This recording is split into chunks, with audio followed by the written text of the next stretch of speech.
Tengo 3 preguntas que se hicieron el sábado y voy a tomar el tiempo para contestar estas preguntas rápidamente. La primera pregunta dice lo siguiente: quiero aceptar a Jesús como mi Salvador, pero no estoy de acuerdo con la doctrina del diezmo y ofrendas.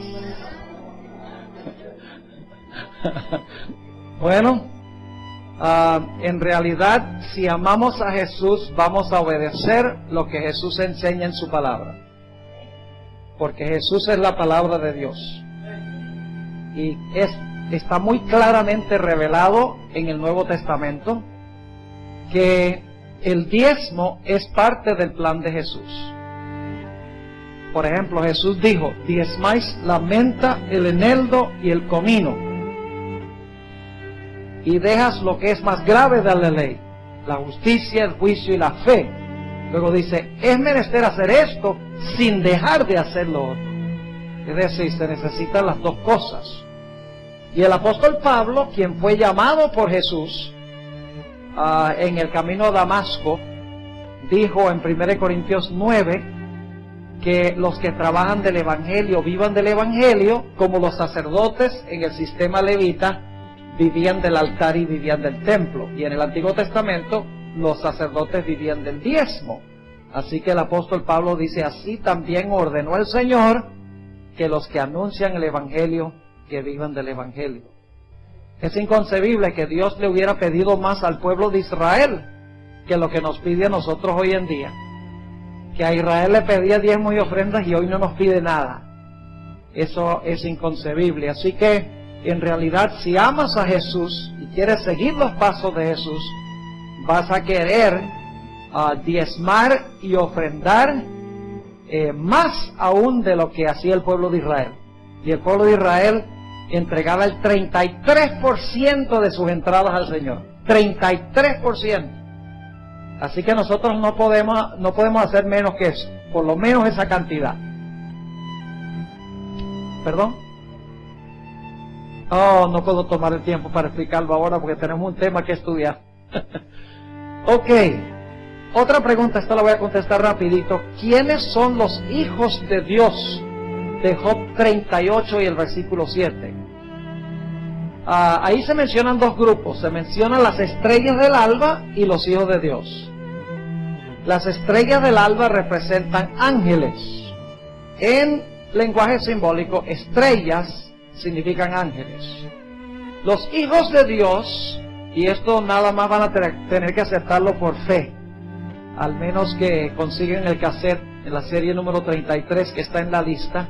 Está un tema completo identificando a los hijos de Dios. Los hijos de Dios son los representantes de los mundos que nunca pecaron. Es decir, que hay otros mundos habitados en el universo de Dios. Son mundos perfectos, de seres santos. Y están más allá de este planeta.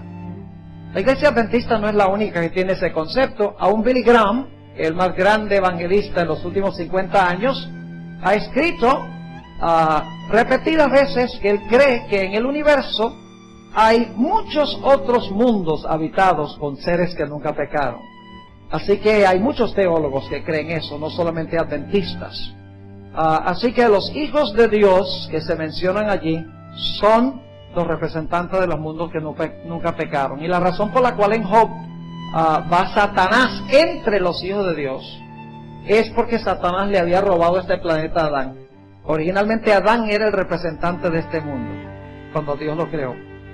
Pero la razón por la cual fue Satanás, según Job el capítulo 1, esa reunión celestial como representante de este planeta, es porque Satanás, cuando venció a Adán, le quitó el puesto a Adán. Pero Jesús, cuando murió en la cruz, le quitó el puesto al diablo. Y ahora Jesús representa este planeta. Ok, ahora tenemos una última pregunta. Como las cortinas donde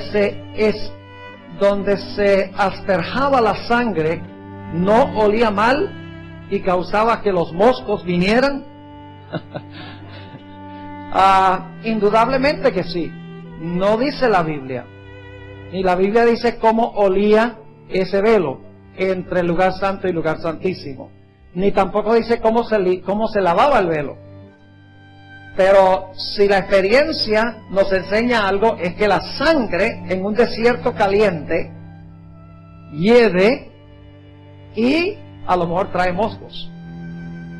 ¿Qué estaba tratando de enseñar Dios a través de esto?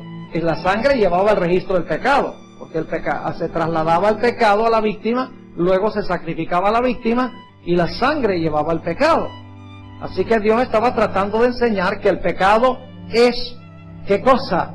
Es desagradable a Dios, hiede.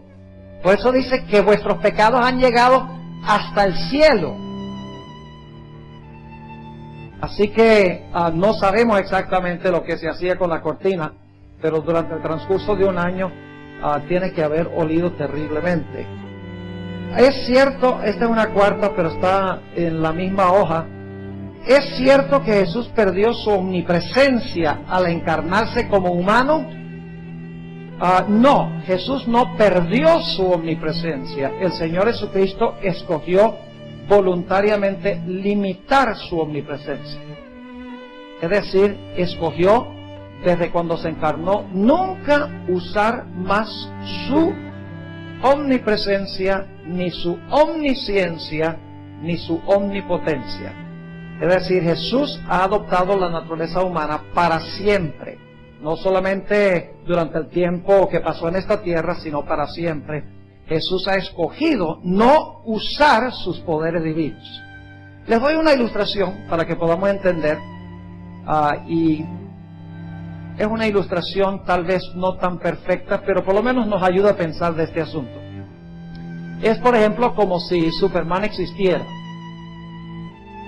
y Superman escogiera venir a vivir al planeta Tierra, teniendo el poder de volar, teniendo el poder de derretir metales, teniendo el poder de soplar durísimo, y tuviera todos esos poderes Superman, pero cuando viniera a este planeta dijera: aunque yo tengo todos esos poderes, yo no los voy a usar, voy a vivir como ellos.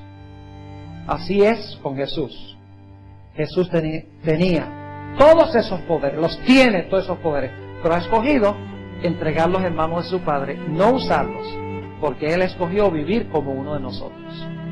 Así que no perdió su omnipresencia, ni su omnisciencia, ni su omnipotencia, sino que escogió limitar el uso o el empleo de estas facultades. ¿Perdón? Por amor al hombre, sí, para identificarse con nosotros, exactamente. Bien, vamos a tener una palabra de oración y entonces entramos al estudio que nos toca esta noche, un estudio fascinante que se titula La Luz Menor. Oremos. Padre Celestial, te damos gracias por el privilegio de encontrarnos una vez más aquí en este lugar para cantar alabanzas a tu nombre, para hablarte en oración y también para escuchar tu voz hablándonos a través del Espíritu Santo. Pedimos, Padre, que al abrir tu palabra no regrese a ti vacía. Ayúdanos, Señor, a comprenderla. Particularmente te pido por aquellas personas que están visitando hoy. Ayúdales a comprender las grandes cosas que vamos a estudiar. Y te damos gracias, Padre, por escuchar nuestra oración, porque te lo pedimos en el precioso nombre de tu Hijo Cristo Jesús. Amén. Quiero invitarles a abrir sus Biblias conmigo al Evangelio según San Mateo, el capítulo 3, y vamos a leer los versículos 5 y 6. San Mateo, el capítulo 3 y el versículo 5 y 6. Mientras ustedes están buscando esos dos versículos, necesito compartir con ustedes una profecía que Dios dio en el Antiguo Testamento en cuanto a la venida del Mesías. Esa profecía se conoce como la profecía de las 70 semanas. Se encuentra registrada en Daniel, el capítulo 9. No tenemos tiempo de estudiar en detalle esa profecía, pero si tuviéramos tiempo les demostraría que esa profecía de las 70 semanas apuntaba hacia 3 grandes eventos que se iban a realizar al final de ese periodo de 70 semanas, que en realidad son 490 años, porque el principio día por año se aplica. 70 semanas por 7 días cada semana son 490. Durante la última semana o durante los últimos 7 años iban a suceder 3 cosas de trascendental importancia. Una, el Mesías iba a ser ungido. Segundo, al Mesías se le iba a quitar la vida. Y en tercer lugar, la nación judía iba a ser rechazada por Dios como su pueblo o su instrumento escogido para esparcir el Evangelio, y la iglesia cristiana iba a tomar el lugar del pueblo de Israel literal. Ahora, obviamente que cuando se iba a cumplir esta profecía, hubiera sido necesario darle en la tierra publicidad. Porque ¿de qué valía que hubiese esta profecía, llegara el momento de cumplirse la profecía y no hubiese un anuncio terrenal de que el tiempo de esta profecía estaba llegando, el tiempo del cumplimiento de la última semana estaba llegando? Por eso fue que Dios levantó a un hombre muy bien conocido, indudablemente por todos nosotros, con el nombre de Juan el Bautista. Juan el Bautista fue levantado por Dios para anunciar que la profecía de las 70 semanas estaba por cumplirse, que había llegado la última semana de las 70 semanas, los últimos 7 años de los 490 años, y que ahora el pueblo podía esperar la venida del Mesías. En Mateo 3, 5 y 6 se relata el entusiasmo religioso que había entre el pueblo de Israel. Dice allí lo siguiente: y salía a él, es decir a Juan, y salía a él Jerusalén y toda Judea y toda la provincia de alrededor del Jordán, y eran bautizados por él en el Jordán, confesando sus pecados. Ellos sabían que antes de la venida del Mesías iba a venir un precursor, porque Dios había dicho que iba a mandar a Elías antes del día grande y terrible de Jehová. Es decir, antes de venir del Mesías iba a venir un precursor para preparar el camino, para anunciarlo. Y la gente en Jerusalén, Judea y toda la provincia alrededor del Jordán, cuando vieron la obra de Juan, que vestía como Elías, que comía como Elías, que vivía en el desierto como Elías, dijeron: este tiene que ser el precursor, el Mesías está a las puertas. Y dice que había una sensación extraordinaria entre el pueblo. Ahora vamos a notar algunas cosas interesantes en cuanto a este mensajero que levantó Dios, Juan el Bautista. Vayan conmigo al Evangelio según San Juan, el capítulo 1 y el versículo 19. San Juan, el capítulo 1 y el versículo 19, y voy a leer hasta el versículo 22. 1, 19 al 22. Vamos a estudiar algunos detalles en cuanto a este profeta, porque en la segunda mitad de nuestro tema de esta noche vamos a estudiar en cuanto a otro profeta que es paralelo a este profeta que menciona Juan 1. Dice allí: este es el testimonio de Juan, cuando los judíos enviaron de Jerusalén sacerdotes y levitas para que le preguntasen: ¿tú quién eres? Confesó y no negó. Si no confesó: yo no soy el Cristo. Y le preguntaron: ¿qué pues? ¿Eres tú Elías? Dijo: no soy. ¿Eres tú el profeta? Y respondió: no. ¿Cómo respondió Juan cuando le dijeron, ¿eres tú el profeta? Dijo, no. Recuerden eso, porque vamos a volver a ello después. Ahora, si Juan el Bautista dice que no era profeta, entonces, ¿quién era? Noten Lucas, el capítulo 7 y el versículo 27. San Lucas, el capítulo 7 y el versículo 27. Nos dice quién era Juan el Bautista. Él decía, yo no soy el profeta. Entonces, ¿quién era? Noten Lucas 7 y el versículo 27. Hablando de Juan dice, este es de quien está escrito, he aquí, envío mi, esa palabra es importante, he aquí, envío mi mensajero delante de tu faz, es decir, delante del Mesías, el cual preparará tu camino delante de ti. ¿Cómo se le llama a Juan el Bautista? ¿El qué? El mensajero del Señor, o el mensajero de Jehová.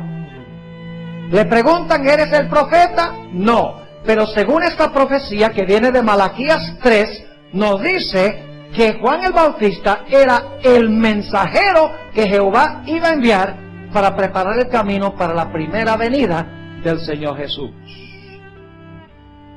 Ahora, ¿ustedes creen que Juan el Bautista era profeta? Claro que era profeta. Noten Lucas 7 y el versículo 26.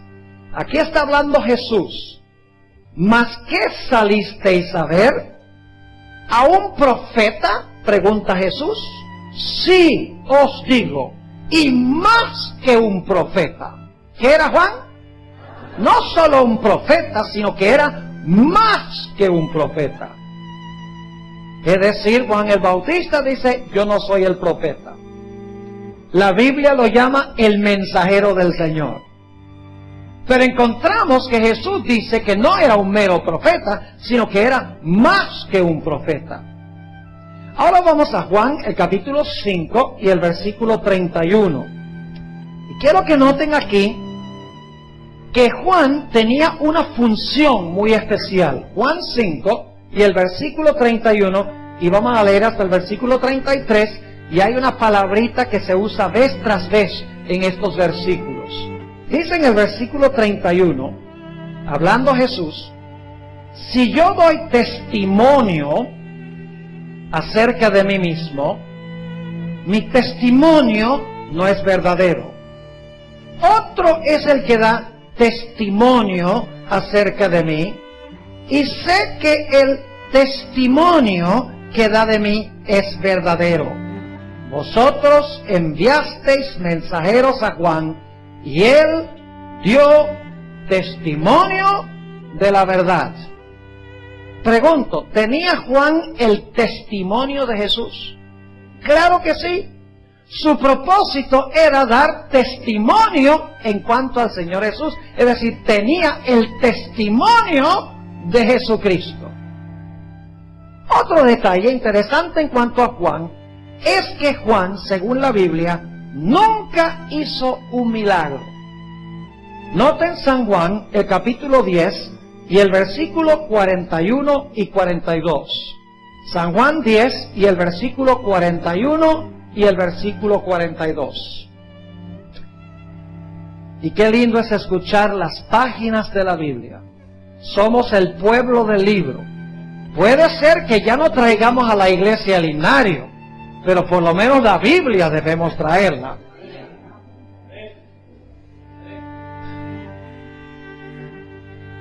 Como decimos en inglés, hint, hint.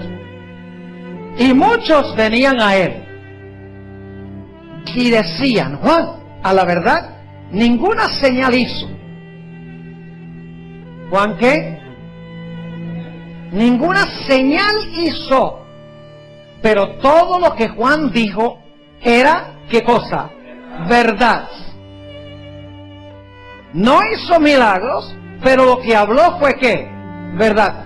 ¿Dónde entonces radicaba lo importante del ministerio de Juan? ¿En sus milagros o en la verdad que enseñaba? En la verdad que enseñaba. Hoy en día la gente lo que quiere son milagros. muéstrame un milagro y creo. Lo mismo decían en los tiempos de Jesús. Queremos señal para que creamos en ti. Hoy en día, mire, si yo ahorita fuera un curandero, aquí no cabría la gente, habría que hacer 3 o 4 sesiones. De todo el mundo, eso sí es de Dios, milagros, lenguas, lo sensacional, saltos, gritos, etcétera, baile, eso sí es de Dios. Pero aquí dice que Juan no hizo ningún milagro y lo importante era que enseñaba ¿qué cosa? La verdad de Dios.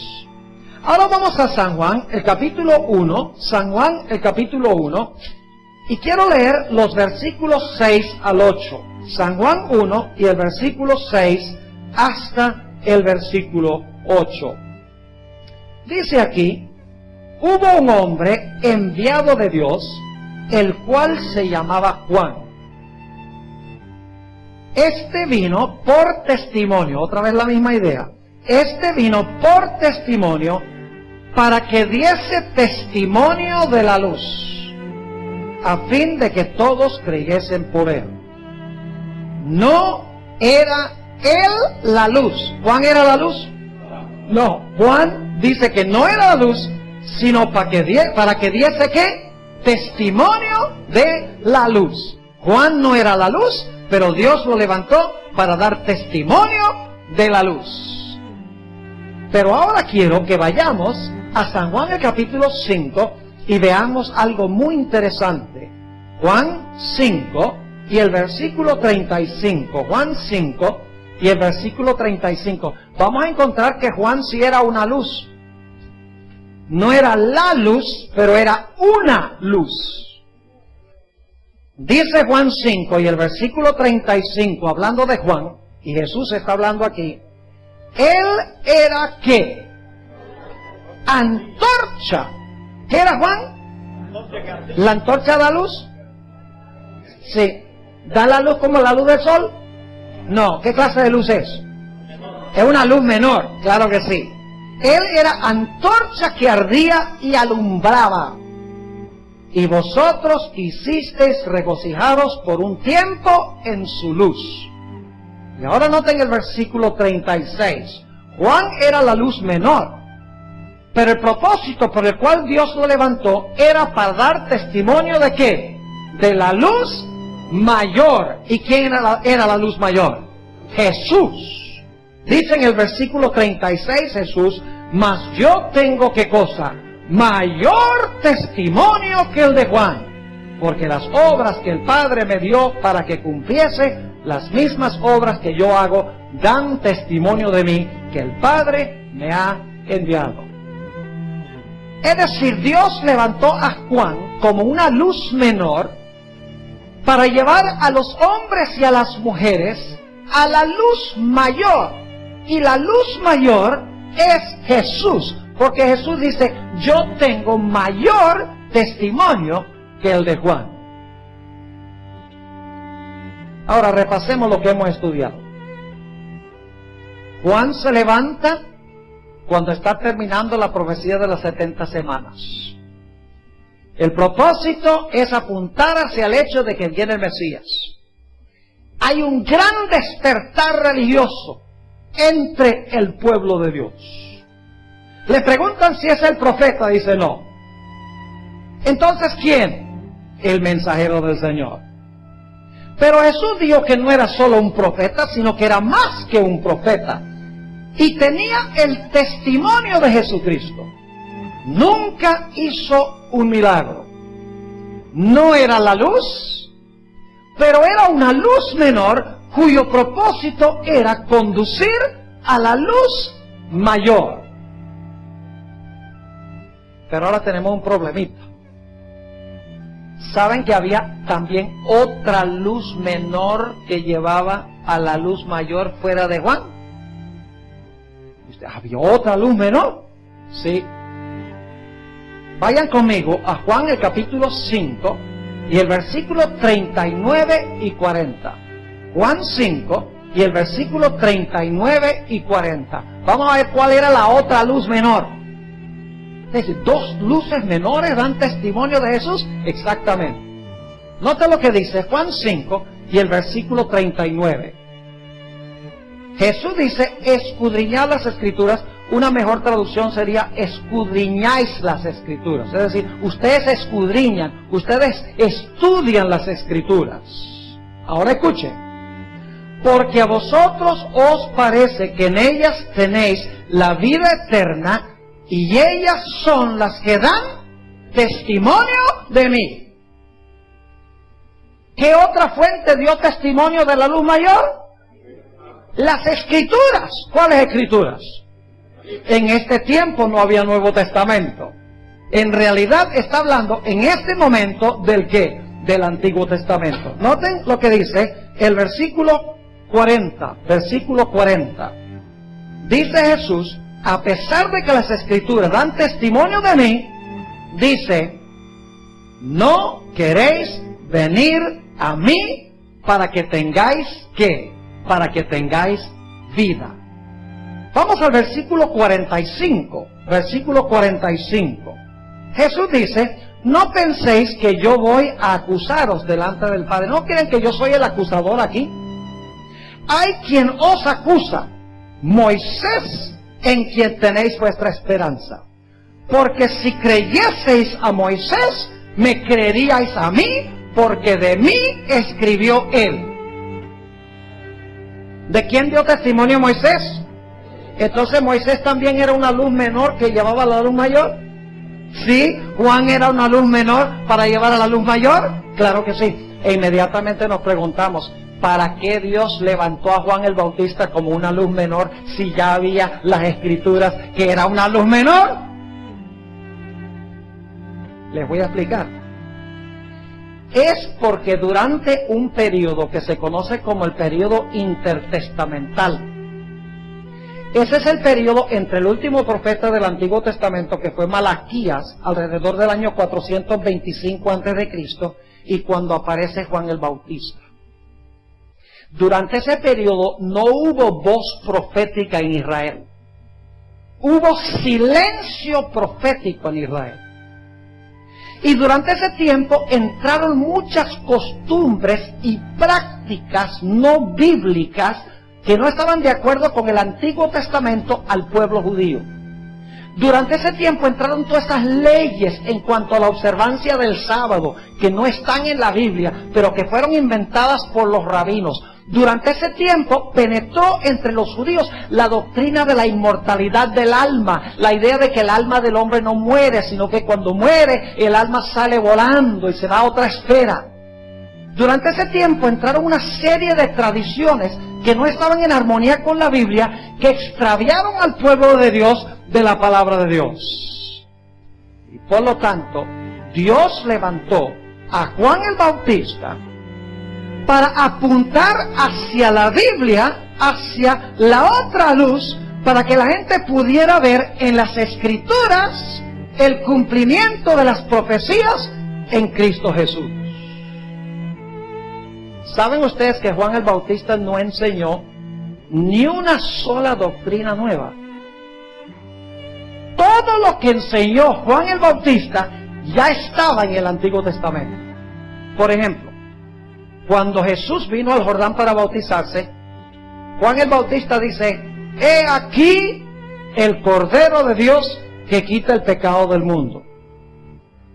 ¿Cómo creen ustedes que reaccionaron los que estaban allí? Cordero, ¿qué es eso de cordero? ¿Ustedes creen que ellos iban a entender qué significaba la palabra cordero? No llevaban sino más de 1500 años sacrificando corderos. Inmediatamente iban a saber de qué estaba hablando Juan el Bautista. Iban a decir, oh, el santuario. Oh, la muerte del cordero. Entonces, ¿este tiene algo que ver con el cumplimiento de la muerte del cordero? Juan no estaba inventando una doctrina nueva. Sencillamente estaba diciendo, aquel que ustedes estaban esperando que viniera como el cordero para quitar el pecado del mundo, aquí está. Es decir, está alumbrando las páginas del Antiguo Testamento para que Juan y las Escrituras juntas apuntaran hacia Jesús y la gente pudiera discernir claramente a Cristo Jesús. Es decir, como la Biblia había sido oscurecida durante este periodo, Dios alumbró las páginas de la Biblia para que pudieran ver en Jesús el cumplimiento de las Escrituras. Les doy una ilustración. Antes de darles la ilustración, podría mencionarles que en Juan 1 dice que a los suyos vino y los suyos no lo recibieron, porque estaban en tinieblas. Les doy una ilustración. Yo llevo en Fresno, donde yo vivo, aproximadamente voy para 12 años en la iglesia donde estoy. Mucho tiempo para estar en una sola iglesia. Los miembros tienen que tener mucha paciencia. Y tiene uno que rebuscarse que predicar, porque conseguir nuevos sermones por 12 años no es cualquier cosa. Para no repetir manjar, hay que fajarse y estudiar. Pero recién cuando yo llegué a Fresno, llevaba ahí nada más como un mes. Quería una noche buscar un cassette de un sermón que yo había predicado. Y yo sabía que había un cuarto en la iglesia a donde estaban los cassettes, los masters. Y yo quería buscar ese cassette. Así que fui allá al cuarto, entré, y claro, lo primero que uno hace es tratar de buscar el switch de la luz. Así que entré, dejé que se acostumbraran los ojos a la oscuridad, me puse a mirar por todas las paredes, nada, había una luna llena afuera, pero no pude, así que empecé a pasar la mano por las paredes buscando el switch de la luz, no podía encontrar el switch de la luz. Por más que intenté, no se veía por ninguna parte. Sabía que había luz porque había un bombillo en el techo, así que tiene que haber un switch en alguna parte. No lo conseguí. Así que fui a mi oficina y busqué una linterna. Y fui allá al cuarto donde estaban los cassettes con la linterna, prendí la linterna y claro, lo primero que hice fue alumbrar todas las paredes para ver si conseguía el switch de la luz y nada, ni con la linterna se veía dónde estaba el switch de la luz. Así que dije, voy a tener que conseguir el cassette con la linterna. Así que me agaché, busqué dentro de un escaparate allí, abrí con la linterna y se viró la linterna un poquito hacia arriba y miré y debajo de un estante de libros estaba el switch de la luz. Así que inmediatamente agarré, prendí el switch de la luz y apagué la linterna. Yo pregunto, ¿cuál era el propósito de la linterna? El propósito de la linterna era llevarme a la luz ¿qué? A la luz mayor. El propósito de las Escrituras era llevar a la gente a ver a Jesús, el cumplimiento de las profecías mesiánicas en Jesús, para prepararlos para la primera venida del Señor Jesucristo. Pero como estaban en tinieblas, no entendían las Escrituras, Moisés los acusaba porque no veían a Jesús en los escritos de Moisés, no querían venir a Jesús para que tuvieran vida. Dios dijo, yo les voy a echar una ayudada a este pueblo, yo voy a levantar a un profeta para que alumbre las páginas del Antiguo Testamento, para ver si de pronto, alumbrando las profecías en cuanto al Mesías, lo pueden discernir. ¿Están entendiendo lo que estoy diciendo? Juan no trajo, el propósito de Juan no era traer nuevas doctrinas, el propósito de Juan era atraer la atención de la gente a las Escrituras que hablaban del Mesías. No traer nuevas enseñanzas, nuevas doctrinas, nuevos conceptos, sino atraer la atención de la gente a las Escrituras que ya habían sido dadas para que las Escrituras pudieran discernir a Jesús el Mesías. Profecías como las 70 semanas, profecías como del Cordero que fue llevado al matadero y no abrió su boca, profecías como el Salmo 22, donde el Mesías dice, Dios mío, ¿por qué me has desamparado? Inmediatamente, al Juan apuntar hacia esas Escrituras y ellos mirar a Jesús, iban a discernir a Jesús en las Escrituras. Esas dos luces menores tenían el propósito de llevar a Jesús la luz mayor. Juan, Dios lo levantó, en otras palabras, para llevar al pueblo de regreso a las Escrituras, para que, aceptando las Escrituras, pudieran discernir a Jesús y estar preparados para la venida del Mesías. Noten Lucas, el capítulo 1 y el versículo 17. San Lucas 1 y el versículo 17 para que vean cuál fue la función de Juan. San Lucas 1 y el versículo 17. Aquí está hablando de Juan y dice, él, es decir, Juan, irá delante de él, delante de Jesús, con el espíritu y el poder de Elías, para hacer volver los corazones de los padres a los hijos, y de los rebeldes a la prudencia de los justos, para preparar al Señor un pueblo que, bien dispuesto. ¿Cuál era el propósito de Juan? Preparar a un qué?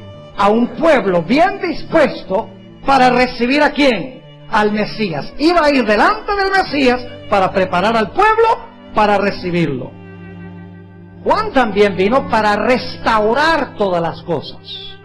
Note lo que dice en el Evangelio según San Mateo, el capítulo 17 y el versículo 11. San Mateo, el capítulo 17 y el versículo 11.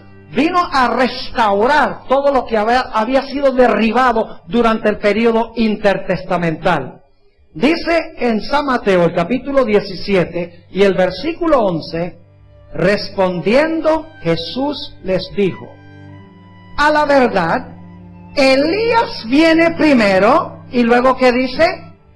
Y restaurará todas las cosas. ¿Qué significa restaurar?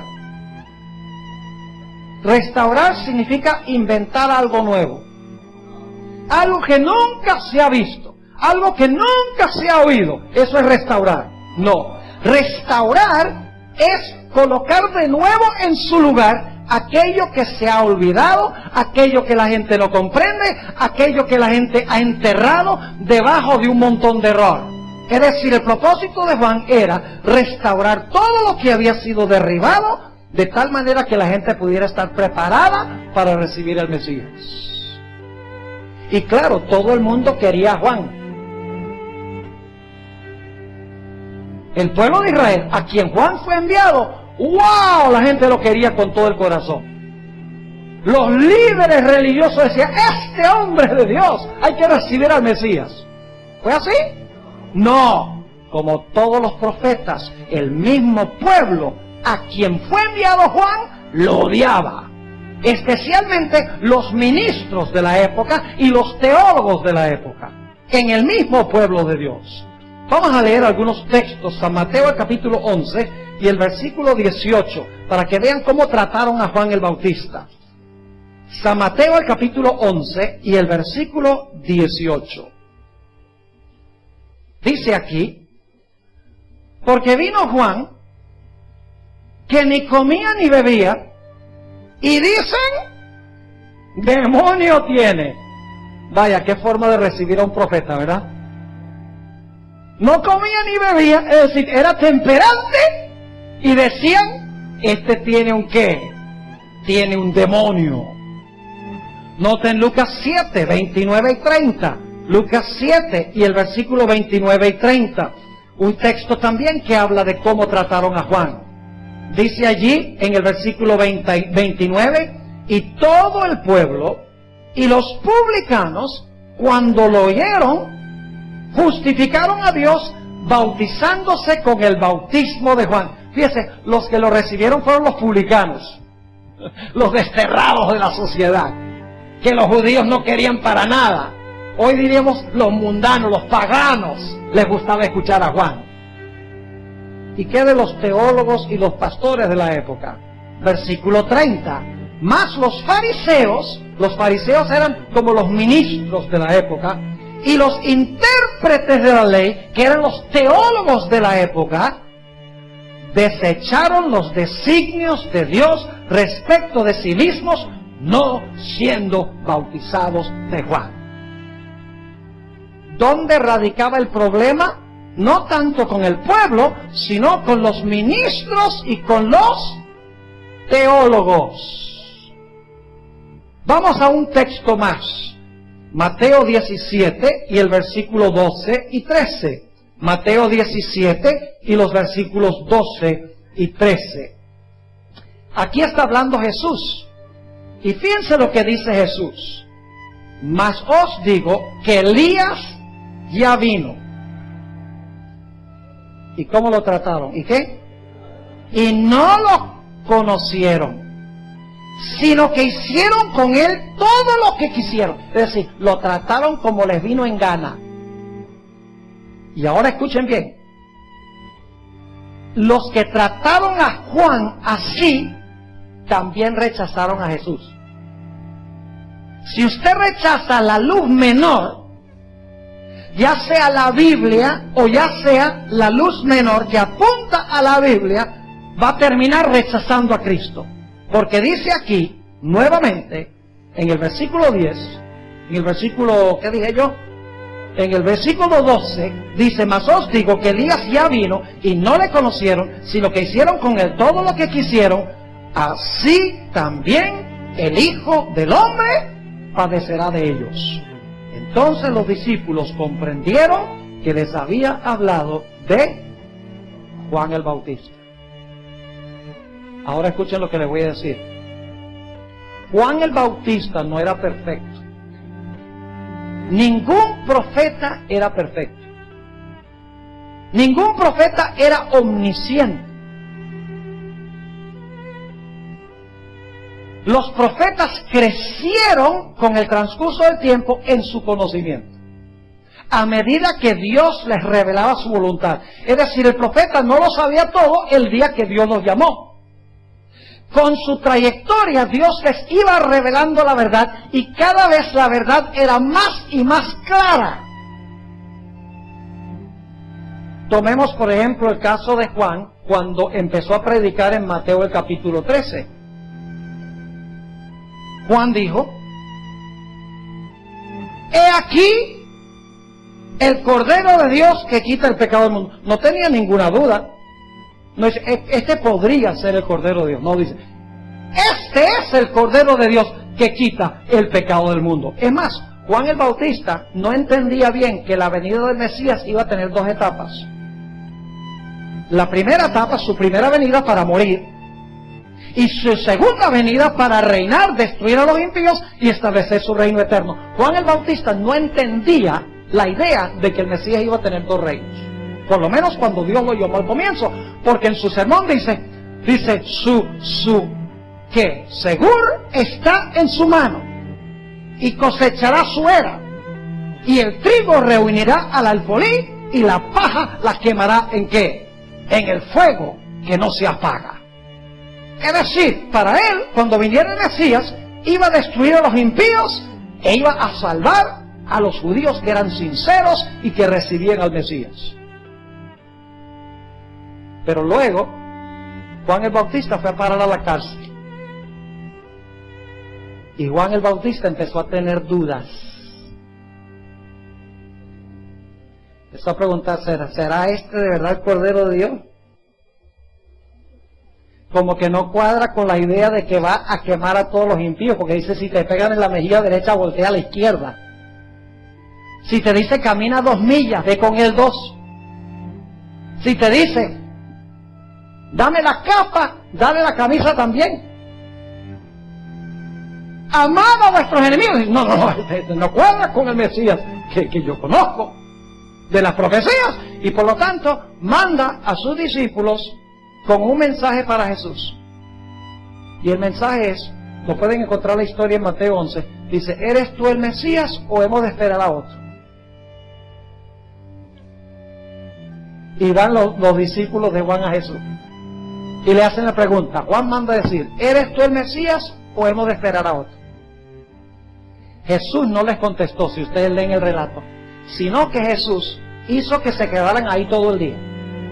Y Jesús abrió los ojos de los ciegos, y Jesús sanó a los paralíticos, sanó a los leprosos, echó demonios, todo el día, y ellos viéndolo. Y cuando terminó el día, el Señor Jesucristo les dijo a estos discípulos, ahora regresen a la cárcel y cuéntenle a Juan las cosas que ustedes han visto. Y cuando los discípulos de Juan regresaron allá a la cárcel, Juan, aunque no entendía todo, dijo, verdaderamente este hombre es el Mesías. Recordó la profecía de Isaías 61, a donde decía que el Mesías iba a abrir los ojos de los ciegos, iba a proclamar buenas nuevas, iba a librar a los encarcelados, Dios tiene que ser el Mesías porque está haciendo esto. No entiendo plenamente todavía la idea de los dos reinos, pero este tiene que ser el Mesías. Y Juan el Bautista murió en paz. Los profetas a veces Dios tenía que corregirlos en la trayectoria, crecían en su conocimiento. Por ejemplo, una vez Natán el profeta le dijo a David: oye David, tú vas a construir el templo. Dios me ha mandado a decir que tú vas a construir el templo. Y esa noche Natán tuvo un sueño y Dios le dijo a Natán: ¿y quién te dijo a ti que David va a construir el templo? ¿De dónde tú sacaste esa idea? Ahora mañana vas a tener que decirle a David que no es él sino su hijo Salomón el que va a construir el templo. Así que el próximo día Natán va y le dice a David: ups, David, cometí un error aquí. No eres tú el que va a construir el templo, sino tu hijo Salomón el que va a construir el templo. Los profetas crecían en su conocimiento, no eran omniscientes. Ahora necesitamos hablar de otro profeta. Un profeta que se ha levantado en el tiempo del fin. Un paralelo impresionante con la historia de Juan el Bautista.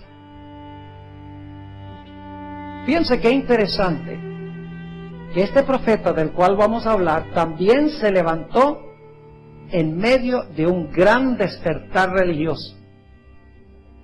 Y escuchen lo que voy a decir. Esa profecía de las 70 semanas era la primera parte de una profecía más grande que se conoce como la profecía de los 2300 días. Es decir, la profecía de las 70 semanas era la primera parte de los 2300 días. Y así como cuando se iban a cumplir las 70 semanas, Dios levantó a un precursor para preparar el camino para la primera venida del Señor Jesucristo. Y hubo un gran despertar religioso. De la misma manera, cuando estaban por concluir, o cuando concluyeron los 2300 días, hubo un gran despertar religioso, donde se anunció: temed a Dios y dadle gloria, porque la hora de su juicio ha llegado. Y Dios, cuando se cumplieron los 2300 días, levantó también a otro profeta.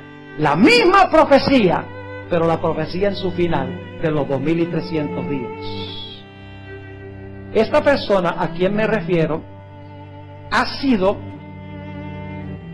acusada, malograda, rechazada, odiada, ignorada por la misma iglesia a la cual fue enviada. Su nombre, Elena G. de White. Yo quiero decirles algunas cosas en cuanto a ella. Muchos de ustedes no son miembros de la iglesia adventista y no conocen mucho, posiblemente lo que han oído es negativo, pero ahora yo quiero compartir con ustedes el testimonio bíblico y el testimonio de ella en cuanto a su misión, porque la gente ha tergiversado quién fue ella y con qué propósito la levantó Dios. Lo primero que quiero compartir con ustedes es que Elena G. de White nunca profesó ser profeta. Permítanme leerles unas citas de ella misma.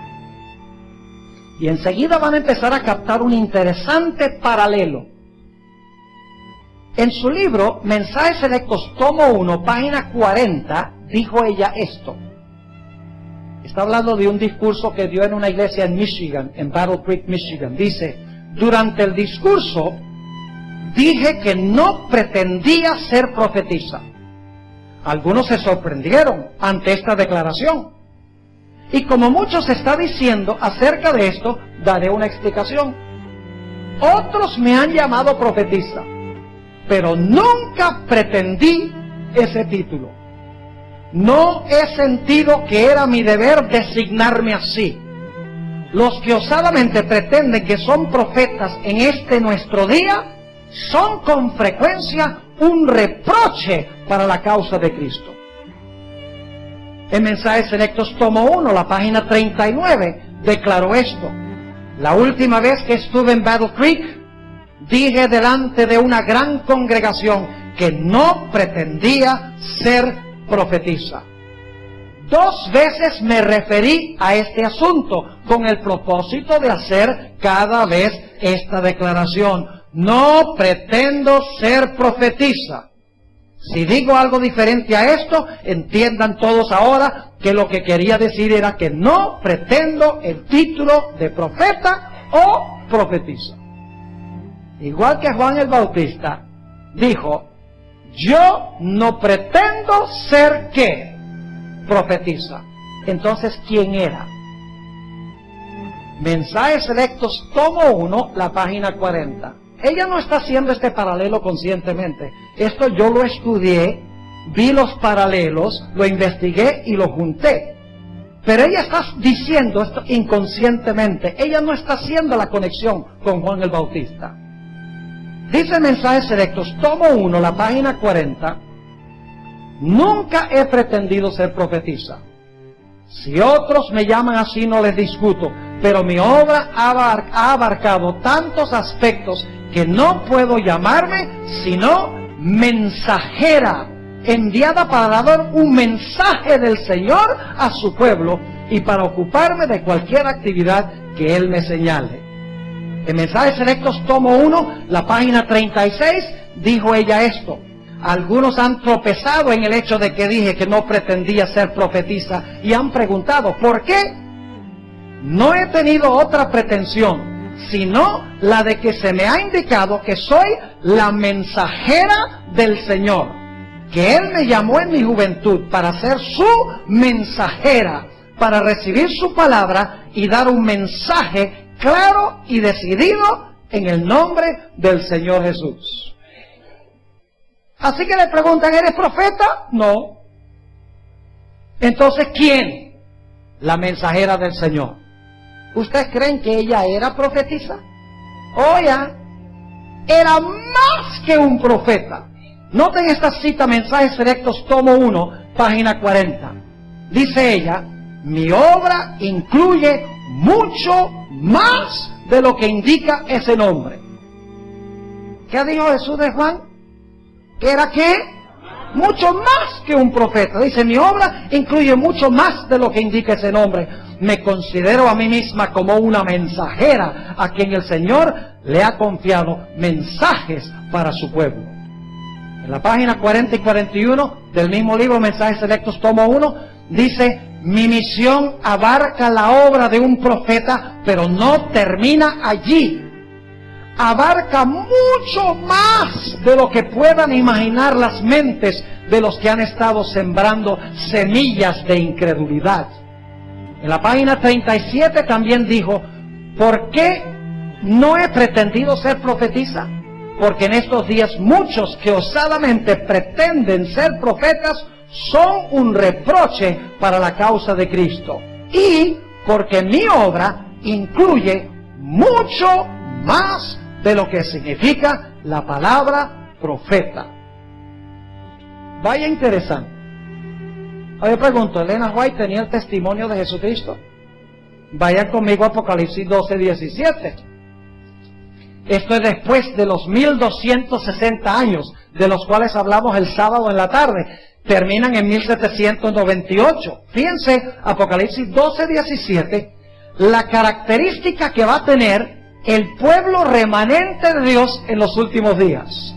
Apocalipsis 12 y el versículo 17 dice, entonces el dragón, ¿quién es el dragón? Satanás, se llenó de ira contra la mujer. ¿Quién es la mujer? La iglesia. Y se fue a hacer guerra contra el remanente de la simiente de ella, los cuales guardan ¿qué? Los mandamientos de Dios. ¿Cuáles mandamientos? Ya lo estudiamos. Los mandamientos son los 9 mandamientos de Éxodo 20. No son nada de 9. Bueno, los 10 mandamientos, pero uno cambiado. No. Dice aquí que una de las características de ese pueblo remanente, después de 1798, iba a ser que guardaban los mandamientos de Dios, pero otra característica tenían, y es que tienen el testimonio de Jesucristo. ¿Qué tenía Juan? ¿Y la iglesia remanente final qué tiene? ¿Y qué es eso del testimonio de Jesucristo? Vayan conmigo a Apocalipsis 19 y el versículo 10. Apocalipsis 19 y el versículo 10. Un texto que todos los adventistas conocen. Dice allí: yo me postré a sus pies, porque se aparece un ángel, yo me postré a sus pies para adorarle. Y él me dijo: mira, no lo hagas.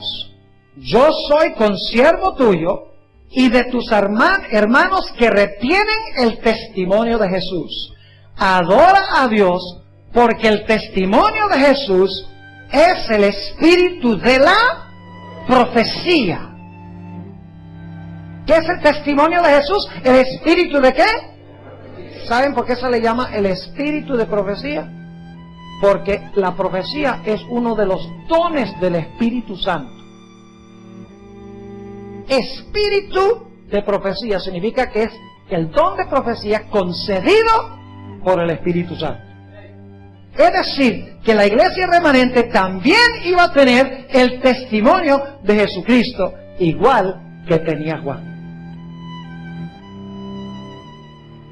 Ahora quiero leerles una cita donde Elena White habla del propósito de sus escritos. Una cosa que ustedes van a escuchar por allá afuera y también en la iglesia es que la iglesia adventista cree que la hermana White es otra Biblia. Falso. Eso sería como decir que Juan el Bautista era otra Biblia. El propósito de Juan era alumbrar la Biblia para que pudieran ver al Mesías en la Biblia, para que pudieran ver a Jesús, restaurar toda la verdad, para que pudieran estar preparados para la primera venida del Mesías. El propósito por el cual Dios levantó a Elena de White es el mismo. Es para alumbrar las páginas de la Biblia, para que la gente pueda discernir a Jesús, restaurar toda la verdad que las iglesias han olvidado, para que puedan estar preparados ya no para la primera venida, sino para la segunda venida de Cristo Jesús. Noten esta cita, Mensajes Selectos, tomo 3, página 30. Fíjense la terminología que usa ella. Poco caso se hace a la Biblia. ¿Cómo? Poco caso se hace a la Biblia. Y por esto, el Señor ha dado una luz menor para guiar a los hombres y a las mujeres a la luz mayor. Es decir, los escritos de Elena White tienen el propósito de ser una luz menor para conducir a los hombres y a las mujeres a la luz mayor. ¿Y cuál es la luz mayor? Jesús. Erróneamente, como adventistas, hemos dicho que la luz mayor es la Biblia. No, señor. La luz mayor ya la identificamos como Jesús. Es decir, el propósito de Elena G. White es lo mismo que Juan, alumbrar las páginas de la otra luz menor que las iglesias han olvidado, para que la gente pueda ver a la luz mayor y prepararse para la venida de Jesús. Y alguno dice: ¿para qué una luz mayor? Una luz menor, ¿para qué si tenemos la Biblia? Por la misma razón que Dios dio a Juan en los días de Jesús, porque la gente, el pueblo judío, había olvidado la palabra de Dios, ignoró la palabra de Dios y se había extraviado de la palabra de Dios. Por eso Dios levantó a Juan para dirigir a la gente de regreso otra vez a las Escrituras del Antiguo Testamento, para que pudieran entender las Escrituras y ver de esa manera al Señor Jesús. Por ejemplo, durante la Edad Media, ¿ustedes no han oído hablar de la Edad Media? Se conoce también como las Edades Oscuras. Yo pregunto, ¿se perdieron muchas verdades durante ese periodo? Déjenme mencionarles algunas. Se perdió de vista el Santo Sábado. Durante ese periodo entró el domingo como día de reposo. ¿Se necesitaba restaurar algo? Sí. Durante ese tiempo entró a la iglesia la idea de que los muertos todos saben. La idea de que cuando una persona muere, el alma sale volando al cielo si la persona fue buena, y sale volando al infierno si fue mala, y sale volando al purgatorio si fue medio mala, y va volando al limbo si no había alcanzado la edad de la razón. Etapas que la Biblia desconoce. Durante ese tiempo, la gente extravió los ojos de su único intercesor y empezaron a orarle a la Virgen y a orarle a los santos. Era necesario restaurar lo que se perdió. Durante ese tiempo también empezaron a enseñar que la ley fue clavada en la cruz. Se perdió de vista la segunda venida de Cristo, porque la iglesia enseñaba, no, la forma como se va a establecer el reino de Cristo aquí es que la iglesia se una con el Estado y establezcan una sociedad ideal. Como resultado de la teología de San Agustín, se perdió de vista la doctrina de la segunda venida de Jesús. La doctrina de la salud, olvídese, la gente en la Edad Media moría, muchos en su infancia, muchos en su juventud. Todo el mundo comía carne de puerco, todo el mundo se emborrachaba, yendo directamente en contra de las enseñanzas de las Escrituras. Decían, creemos en las Escrituras, aceptamos a Jesús, pero estaban rechazando las grandes doctrinas. Y por lo tanto Dios dijo, como no entienden las Escrituras, yo voy a levantar a Elena G. de White para alumbrar las páginas de la Biblia, para que nuevamente vean todo eso que se ha olvidado durante las edades oscuras. ¿Están entendiendo? Elena G. de White no fue levantada por Dios para añadirle a la Biblia, ni para traer nuevas verdades que no están en la Biblia. Ella fue levantada para simplificar, ampliar, magnificar, explicar, corregir y esclarecer la palabra que ya ha sido dada. Pero Elena G. de White nunca hizo milagros. Fíjense esta cita, Mensajes Selectos, tomo 2, página 61. Dice Elena G. de White, algunos declaran que no creen en la obra que el Señor me ha encomendado porque, según dicen, la señora Elena G. de White no realiza milagros. Lo mismo dijeron de Juan. No hay nada nuevo debajo del sol, mis hermanos y hermanas. Lo dijo el sabio y tenía razón. Ahora, ¿qué relación sostiene Elena G. de White con la Biblia? Yo creo que la mejor forma de saberlo es dejar que ella misma nos diga. Elena White no es otra Biblia. Mire, no hay ni una sola doctrina que tiene la iglesia adventista que no se pueda comprobar con la Biblia sola. Ni una. Elena White lo que hace es esclarecer y ampliar lo que contiene la Biblia. Déjenme leerles esta cita de la hermana White, Joya de los Testimonios, tomo 2, páginas 280 y 281. Ella misma explica por qué Dios la levantó. Dice ella, si os hubierais dedicado a estudiar la palabra de Dios, ¿si os qué? Si os hubierais dedicado a estudiar la palabra de Dios, ahora escuchen bien, con un deseo de alcanzar la norma de la Biblia y la perfección cristiana, no habríais necesitado los testimonios. Yo pregunto, si el pueblo judío en los días de Jesús hubiese estado obedeciendo la Biblia, ¿hubiera sido necesario levantar a Juan? ¿Para qué? Si con la una luz menor ya habían visto a Cristo, estaban listos para recibir, pero como no aceptaban la Escritura, Dios dice, les voy a echar una ayudadita. ¿Hay que darle gracias a Dios por eso? Claro que sí. Ahora, sí, fíjense lo que sigue diciendo. Es porque habéis descuidado el familiarizaros con el libro inspirado de Dios, por lo que Él ha tratado de alcanzaros mediante testimonios sencillos y directos, llamando vuestra atención a las palabras de la inspiración que habéis descuidado de obedecer, e invitándoos a moldar vuestra vida de acuerdo con sus enseñanzas puras y elevadoras. Los testimonios escritos, no, cuando ella dice testimonios escritos, está hablando de sus escritos, Los testimonios escritos no son dados para proporcionar nueva luz, sino para impresionar en el corazón las verdades de la inspiración ya reveladas. ¿Entendieron eso? Lo leo de nuevo. Los testimonios escritos no son dados para proporcionar nueva luz, sino para impresionar vividamente en el corazón las verdades de la inspiración ya reveladas. Y saben, anoche el tema es una ilustración de esto. ¿Saben dónde fue que se me ocurrió la idea investigar ese tema que yo os compartí anoche? Leyendo el libro Patriarcas y Profetas, donde Elena G. White dice que después de descansar el sábado Dios lo santificó. Y yo, wait a minute, un momentico, dije yo, ¿después? ¿Lo santificó después? ¿Es bíblico eso? ¿Saben lo que dice? No me quedo solo con Elena G. White. ¡Ay, qué gran revelación! Gracias, hermana White. ¡No! ¿De dónde dice la Biblia eso?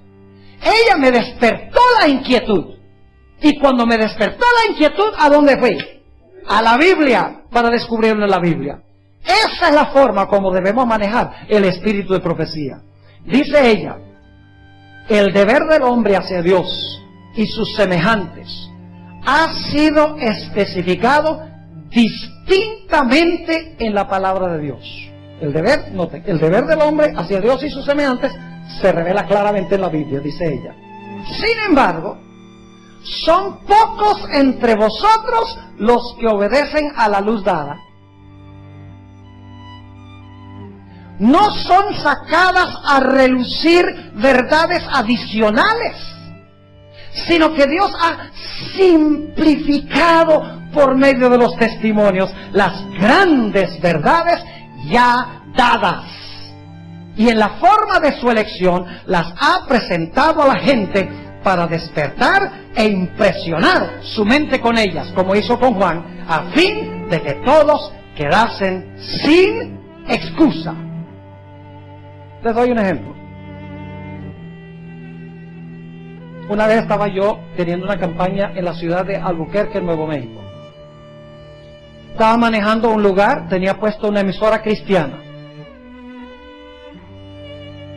Y el que estaba hablando en la emisora estaba contestando preguntas en vivo del público. La gente llamaba y él contestaba las preguntas. Y alguien llamó y le dijo, mire señor, yo tengo dos preguntas. Pregunta número 1, ¿es pecado fumar? Pregunta número 2, ¿me voy a ir al infierno por fumar? Y colgó. Ahora, si les aterran las preguntas, les va a aterrar más las respuestas. Este pastor cristiano que estaba contestando las preguntas dice, en respuesta a su primera pregunta, le puedo asegurar que fumar no es pecado, porque no va a encontrar ningún versículo en la Biblia que dice no fumarás. Y es verdad. No hay ningún versículo en la Biblia que no dice, que dice no fumarás, pero sí hay un versículo bíblico que dice no matarás rapidito.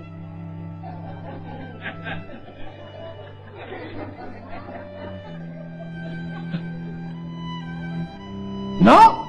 ¿Qué dice el mandamiento? No matarás. ¿El cigarrillo mata?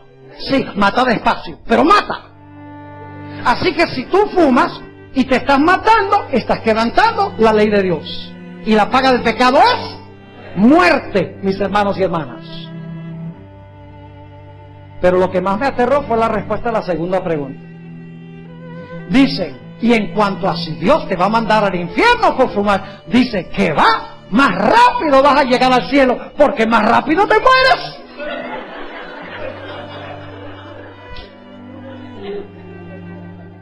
Dos herejías.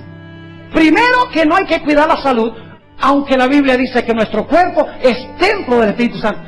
Elena G. White dice que el cigarrillo, el tabaco, es un veneno lento e insidioso y que fumarlo es pecado. ¿Está diciendo ella algo que no está en la Biblia? No, en principio está en la Biblia. Ella sencillamente está ampliando el principio. ¿Me explico o no me explico? No añade nada que no esté ahí. Ahora escuchen bien. Hay otras iglesias que tienen profetas. Por ejemplo, los mormones. Y déjenme decir algo en cuanto a los mormones. Tienen muchas cosas que admirar. No su teología. Porque tienen una teología antibíblica. Pero es de admiración que ellos cuidan su salud. Son misioneros. Y enfatizan mucho los valores de la familia. Así que lo que voy a decir, no estoy hablando de los mormones como personas, ni de esas cosas buenas que tienen. Voy a hablar del concepto que ellos tienen de su profeta, José Smith, porque quiero hacer el contraste con el concepto que tiene la iglesia adventista de Ellen G. White. ¿Cuántos de ustedes alguna vez han tenido una visita de esos dos jóvenes mormones vestidos con camisa blanca y con una corbata oscura, andando en bicicleta? ¿Varios? Sí, varios de ustedes. Ojalá los hayan tratado bien. Ojalá no les hayan cerrado la puerta en la cara. Eso no es cristiano. Yo siempre los recibo con una sonrisa. Cuando saben que soy pastor adventista no vuelven. Pero los trato con respeto y con cariño, se lo merecen. Son hijos e hijas de Dios. Aquellos que han recibido una visita de un mormón, ¿qué es lo primero que ellos tratan de enseñarles? ¿Qué es lo primero que ellos quieren que ustedes acepten? Quieren que acepten la historia del libro de Mormón. Les cuentan la historia de las planchas de oro allá en Nueva York. Dicho sea de paso, la iglesia adventista se originó como a 3,000.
De allí. Interesante, donde Hiram Edson tuvo su visión de Cristo entrando al lugar santísimo, fue ahí cerquita del Monte Cumorah. El Monte Cumorah se llama, queda por allá por Rochester, en Upstate New York. Pero lo interesante es que lo primero que ellos quieren comprobar es que José Smith fue un verdadero profeta y que por lo tanto hay que aceptar el libro de Mormón. ¿Por qué quieren ellos que ustedes acepten el libro del Mormón? Les explico. Porque hay muchas doctrinas que ellos no pueden comprobar con la Biblia. Y por lo tanto, primero tienen que convencerlo a uno de que acepte esa otra fuente de autoridad para que entonces en sus estudios bíblicos puedan usar no solo la Biblia, sino también el libro de Mormón. Esa es la motivación. Con la iglesia adventista no pasa así. Si alguien va a estudiar la Biblia con usted, no le va a sacar, y la hermana White dice en el conflicto de los hijos tal cosa, y dice en el deseado de toda la gente tal cosa. No. Van a estudiar pura Biblia. Y ya al final de los estudios bíblicos, si el instructor es un buen instructor, va a decir, oh, dicho sea de paso,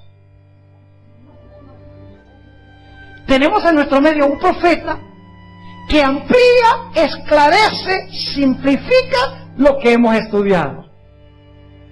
Yo recuerdo una hermana, me permiten unos minuticos más, ¿verdad que sí?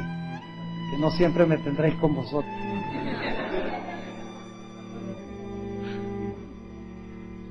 Me acuerdo de una hermana vive en Nueva York, su nombre es María Sánchez. Y voy a cortar la historia porque el tiempo se ha ido. Una hermana pentecostal sincera, amante de Dios, celosa en su iglesia, una iglesia como de 700 miembros. Por providencia de Dios, la hermana María Sánchez, una adventista, le entregó un video de la serie Descubriendo Secretos de Génesis, y el video era sobre la ley y sobre el sábado. Ahora, en esa serie, que tiene la original, que tiene 28 temas, yo no menciono sino hasta el tema número 28, que soy adventista. Y en el número 28 es que menciono el nombre de Elena G. de White. Antes de eso la gente ni sabe que soy adventista. Ella, según cuenta la historia, dice, me habían advertido que nunca hablara con un adventista, que nunca leyera un libro adventista, que nunca me acercara a un adventista, porque era una secta, un culto, un culto. Y dice, si yo hubiera sabido que este era adventista, cuando me lo entregaron, se lo hubiera devuelto. Ni siquiera lo hubiera visto, pero no sabía. Esa era la presentación 13 y 14. Le gustó tanto lo de la ley y el sábado, que llamó a nuestra oficina en California. Dijo, alguien me entregó este video con 2 presentaciones, veo que hay 28, las quiero todas.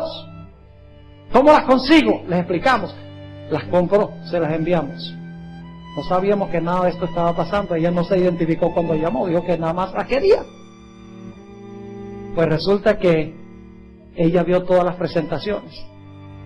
Después de un par de meses llamó otra vez a la oficina y dijo, yo me llamo María Sánchez, hace 2 meses compré la serie Descubriendo los Secretos de Génesis. Dice, mire, yo estoy persuadida de que lo que yo he visto es la verdad y yo quiero visitar una iglesia adventista. ¿Dónde hay una iglesia adventista cerca de Poughkeepsie?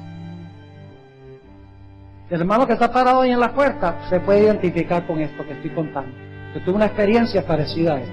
Por todas partes en el mundo, donde quiera que yo voy, la serie Descubriendo los Secretos de Génesis y la nueva serie Descubriendo los Misterios de Génesis está causando un impacto increíble. ¿Saben? Yo les puedo contar historias, si me permiten. En Guatemala estaba yendo rápidamente a tomar el avión y una señora me agarró por el brazo. Dice, usted es el pastor Bob, ¿verdad? Le dije, sí, claro que sí. Dice, yo soy pentecostal, no me pierdo un programa suyo en la televisión. En ese mismo viaje tomé un bus, una guagua.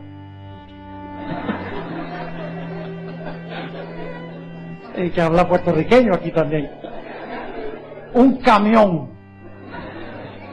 Para poder hablar con Natalia, para que Natalia entienda, ¿verdad?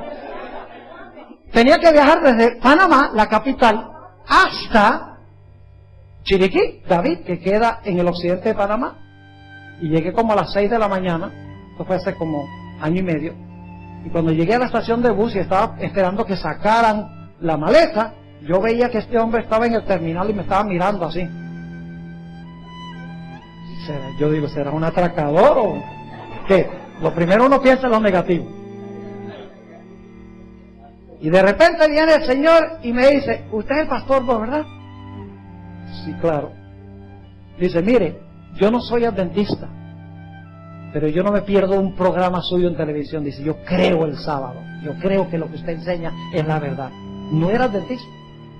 La ciudad de Medellín estaba enfrente de un supermercado. Viene un individuo y me dice, ¿usted es el pastor Bob? Me tocó así en el hombro, yo volteé, ¿usted es el pastor Bob? Y dice, sí, claro que sí. Dice, mire, a mí me encantan sus programas, yo soy catecista. Si yo enseño catecismo a un montón de policías durante su break a mediodía, dice, y yo el material que uso es el suyo. Unos días después estaba en un banco en la ciudad de Medellín y estaba con mi concuñado Norberto Carmona, casado con una hermana de mi esposa, esperándolo. Él estaba haciendo una cola larga y yo estaba leyendo el periódico. Viene un individuo bien vestido, con la esposa también bien elegante, me toca en el hombro y me dice, ¿usted es el pastor Bob? Dije, sí, cómo no. Dice, nosotros somos pastores evangélicos. Dice, y vemos su programa todos los días y lo usamos en nuestra iglesia. Mis hermanos y hermanas, qué cosa impresionante que ellos estén dispuestos a aceptar un material adventista. ¿Saben por qué? Porque es un material bíblico. Y cuenta María Sánchez la experiencia. que cuando ella terminó, a los 2 meses de ver todos los videos, dijo, yo quiero conseguir una iglesia.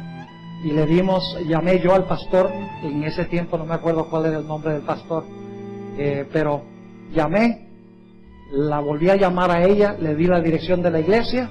Siguiente sábado, ella y 7 pentecostales estaban en la iglesia adventista. Gloria a Dios. Y luego tuve el privilegio de ir y bautizar a 2 de ellos, a María y a Elías Miranda, otro individuo allá. Y saben, ella me contó la historia, me dice, pastor, yo me senté a ver esa serie de presentaciones, ni soñaba que era de la iglesia adventista.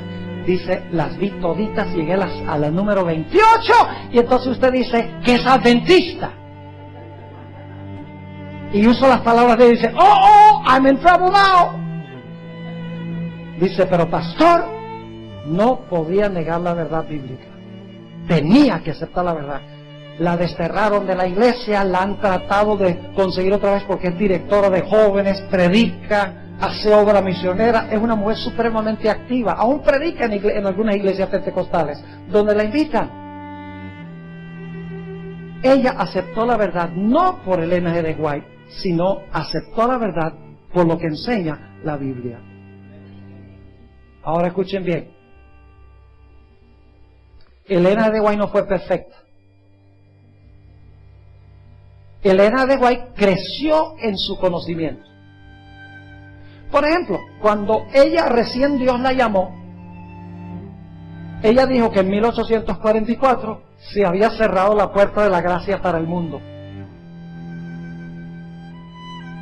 Pero poco después, estudiando la Biblia y Dios avanzando su conocimiento, le dijo, no, la puerta de la gracia no se ha cerrado para el mundo, sino que la puerta de la gracia se cerró para aquellos que rechazaron el mensaje de la entrada de Cristo al lugar santísimo en 1844.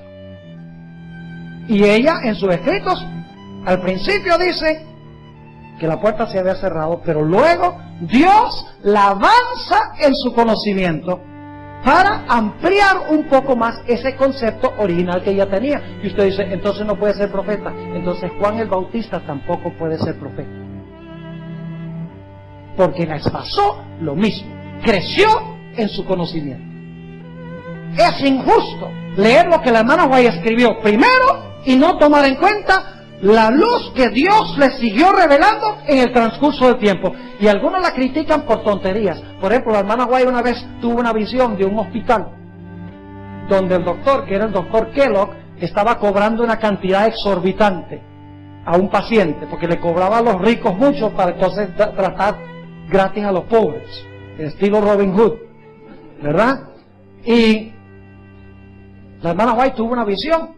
Dios la llevó en visión al closet y estaba escuchando la conversación de Kellogg, y un paciente está diciendo, eso es mucho, eso es mucha plata, es exorbitante lo que está cobrando. Y entonces la hermana White escribió en su testimonio que había sido transportada a un hospital que tenía 38 cuartos. Y alguien le escribió a la hermana White y le dijo, yo no creo ya que usted es más profeta, porque ese hospital no tiene 38 sino 40.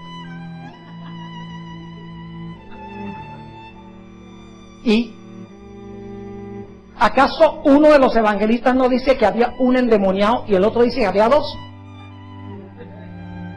Si van a perder la salvación por un detallito así, están en problemas. Son detalles sin consecuencia. Dios al profeta no le mostraba, no te olvides de decir que hay 40 cuartos. No, lo importante era el mensaje, la conversación que se estaba llevando allí. Y ese es el tipo de críticas que lanzan contra Ellen G. White. Todo tiene su explicación, pero como la gente traga entero, la gente busca en el internet y no, esta mujer era falso profeta. Investiguen por ustedes mismos. Quiero terminar leyendo 2 citas de la sierva de Dios. Primero está Mensajes Selectos, tomo 1, página 54, y también la página 55. Dice, Satanás está constantemente haciendo fuerza por introducir lo espurio a fin de apartar de la verdad. El último, y no se traduce perfectamente porque la hermana White dice, the very last, el ultimísimo. Dice, el último engaño de Satanás será anular el efecto del testimonio del Espíritu de Dios. No dice deshacerse de, sino anular el efecto del Espíritu de profecía. Mensajes selectos, tomo 1, 54 y 55. Dice ella, sin profecía el pueblo será disipado. Satanás trabajará hábilmente en diferentes formas y mediante diferentes instrumentos para perturbar la confianza del pueblo remanente de Dios en el testimonio verdadero. Lo está haciendo ahora. Lo hacemos los...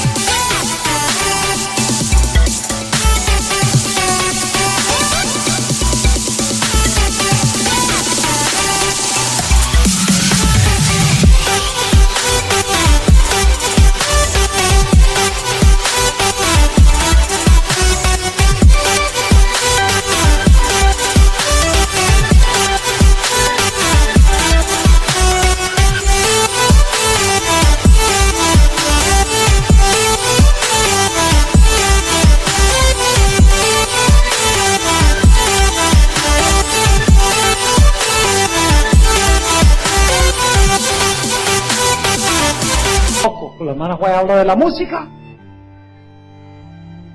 cerramos los oídos, a pesar de que explícitamente habla del uso de tambores y usa y el ritmo y baile y todas esas cosas, como que si eso era para la época de él. Habla de no tomar café ni beber Coca-Cola. Oh, eso era para esa época. Habla de no ir al teatro, que en ese tiempo era en vivo, ahora en el cine, decían, no, la hermana vaya a la zanahoria. Está viviendo en la época de los dinosaurios. La hermana White dice que debemos de dejar de comer carne, debemos ser vegetarianos, como dice en Génesis 1. Y nos rebelamos contra el testimonio de Dios en la iglesia. Y muchas veces son los teólogos y los propios ministros de la iglesia. No digo esto porque me voy a salir de la iglesia, porque esta es la iglesia de Dios. La iglesia remanente. De que se está atacando al Espíritu, lo decía sí, pero todavía es la iglesia de Dios. Y debemos apoyarla y debemos hablar. Última cita, Mensajes Selectos, tomo 1, página 55. Dice la sierva de Dios, se encenderá un odio satánico contra los testimonios. La obra de Satanás será perturbar la fe de las iglesias en ellos por esta razón. Ahora explica por qué es que va a perturbar la fe. Satanás no puede disponer de una senda clara para introducir sus engaños y atar a las almas con sus errores si se obedecen las amonestaciones y los reproches del Espíritu de Dios. Donde no hay visión, el pueblo se disipa. Creed a sus profetas y seréis prosperados. Es tiempo de sacudirle el polvo a los libros rojos. La mayoría de los libros que ella escribió se publican en pasta roja. Y es tiempo de sacarlos y leerlos y obedecer la luz que Dios ha dado a través de este precioso don a la iglesia. Y hay de aquel que lo rechaza, aquella persona que lo echa a un lado despectivamente, porque así han hecho siempre con todos los profetas de Dios. Termino con esta ilustración. Fue en el país de Venezuela, fui a visitar la casa de un anciano de una iglesia. Y cuando entré a la casa, él dijo, pastor, venga, quiero mostrarle algo. Y me llevó a su biblioteca. Allá en la biblioteca tenía una colección como de 37 libros rojos. todos en su papel celofán. Y me dijo, pastor, los tengo todos. Y miré y dije, sí, los tiene todos, pero están con el papel celofán. Dice, ay no, si es que le quito el celofán se daña. Le dije, hermano, ¿de qué le sirven todos esos libros rojos ahí con el celofán? Quítele el celofán, ábralos, léalos, practíquelos, y la vida suya y de su iglesia será diferente. Les aseguro que ese es el caso, mis hermanos y hermanas, que si hacemos caso a la voz profética de Dios, nuestras iglesias serán distintas. Respetaremos la distinción entre lo santo y lo profano. Adoraremos a Dios como dice Dios. Comeremos como dice Dios. Vestiremos como dice Dios. Diezmaremos como dice Dios. Guardaremos el sábado como dice Dios. Y habrá un gran reavivamiento y reforma en la iglesia. Es mi oración de que sea así. ¿La de ustedes también? ¿Quieren colocarse de pie? Ese es el deseo como representante de sus iglesias. Gloria a Dios, gloria a Dios. Amén. Oremos, Padre. Te damos gracias por este precioso don que has dado a tu iglesia. No como una nueva luz, sino como una luz menor para llevar a la luz mayor. Padre, perdónanos por haber ignorado este don, por haber rechazado este don. Te ruego, Señor, que inspires a cada persona aquí para que abran estos libros, los lean, que podamos practicar los principios que descubrimos. Te damos gracias, Padre, por haber estado con nosotros. Te pido, Señor, que escuches esta oración, porque te lo pido en el precioso nombre de tu Hijo, Cristo Jesús.